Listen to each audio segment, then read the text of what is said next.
ஆளுங்கட்சியாக இருக்கிற திமுக கூட்டணியில் ஓட்டை விழுந்து விட்டது என்பதைத்தான் இப்போதுக்கு என்னால் சொல்ல முடியும். இது முதல் கட்டம். அடுத்தடுத்த கட்டத்தை நீங்கள் பார்க்க போகிறீர்கள். நான் உங்களுக்கு ஒரு அடிக்கோடிட்டு காட்டியிருக்கிறேன். திமுக கூட்டணியில் ஓட்டை விழுந்து விட்டது.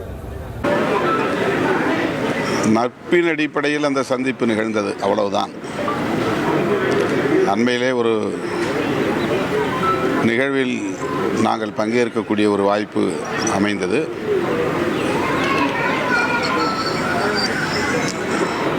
குறிப்பாக விஐடி வேந்தர் அவர்கள் ஒருங்கிணைத்த நிகழ்ச்சியில் நாங்கள் பங்கேற்றோம். அப்போதுதான் அவரோடு எனக்கு அறிமுகம் கிடைத்தது. அதன் பின்னர் திருச்சிராப்பள்ளியிலே நாங்கள் மதசார்பின்மை காப்போம் பேரணி நடத்திய சூழலில் அங்கே ஒரு தனியார் விடுதியில் தங்கியிருந்தோம். அவரும் பக்கத்து அறையிலே தங்கியிருந்தார். எனக்கு ஒரு புத்தகத்தை அவர் பரிசீலித்தார் அந்த சந்திப்பின் போது, அவ்வளவுதான். விடுதலை போரில் சீர்காழி என்கிற ஒரு புத்தகம் அவர் எனக்கு வழங்கினார். பலரின் முன்னிலையில் நடந்த ஒரு சந்திப்பு, அரசியல் ஏதும் பேசாமல் நடந்த சந்திப்பு.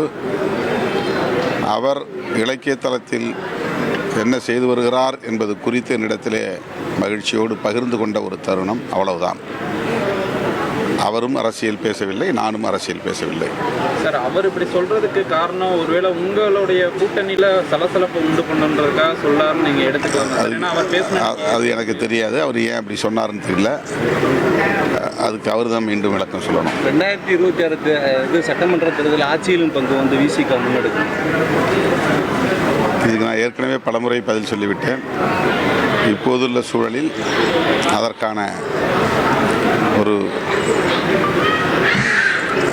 சாதகமான சூழல் ஏதும் இல்லை.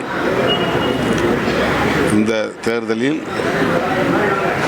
சனாதன சக்தியாக இருக்கிற பாஜக உள்ளிட்ட சங் பரிவார்கள்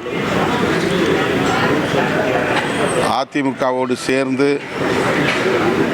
வலிமை பெற முயற்சிக்கிற சூழலில் அதனை முறியடிக்க வேண்டும் என்பதில் தான் நாங்கள் உறுதியாக இருக்கிறோம்.